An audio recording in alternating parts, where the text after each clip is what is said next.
Football की आलमी तंजीम FIFA तरफा नॉर्मलाइजेशन कमेटी मुक़रर करे पाकिस्तान फुटबॉल फेडरेशन समेत सूबाई सतह ते फुटबॉल तंजीमन जूं चूंडू कराइण वारे फ़ैसिले ते अमल न थियण ख़िलाफ़ बदीन जे फुटबॉल रांदीगरनि सनी बमरो, मोहम्मद खान ऐं काशिफ जी अॻवानी में प्रेस क्लब अॻियां एहतिजाजी मुज़ाहिरो कयो। हिननि चयो त नॉर्मलाइजेशन कमेटी बजाए समूरनि सूबनि जे ज़िलनि जे फुटबॉल क्लबनि जी तंजीम जी स्क्रूटनी करे चूंडू कराइण जे पंहिंजा माण्हू मुक़रर करे खेनि डॉलरनि में पघारूं खणाए रही आहे ऐं चूंडनि खे डेख ॾियारे रही आहे।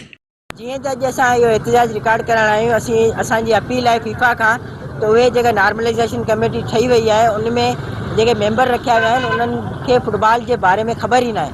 असां उन्हनि फीफा खे अपील था करियूं, पाकिस्तान बोर्ड खे अपील था करियूं त नॉर्मलाइजेशन कमेटी में उहे माण्हू रखनि जेके फुटबॉल जे बारे में, स्पोर्ट्स जे बारे में ख़बर हुजे। जेका कमेटी ठाही वई आहे मथां इहा फुटबॉल जे ख़िलाफ़ आहे ऐं इहा असांखे नामंज़ूर आहे। असांजी सिंध खे ऐं असांजे पाकिस्तान जे जेके बि नौजवान फुटबॉलर आहिनि उन्हनि खे नुक़सानु आहे। असांजो इहो ई मुतालबो आहे, असीं चऊं था त इहा कमेटी नामंज़ूर कई वञे ऐं इनखे रद्द कयो वञे। फुटबॉल रांदीगरनि तरफ़ां अहिड़े मुतालबनि खे सिंध जी रांदियुनि वारी वज़ीर समेत लाॻापियल इदारनि खे तहरीक वठण जी ज़रूरत आहे। कैमरामैन शाहिद रजब रायमू सां शकूर मेमन, सिंध टीवी न्यूज़, बदीन।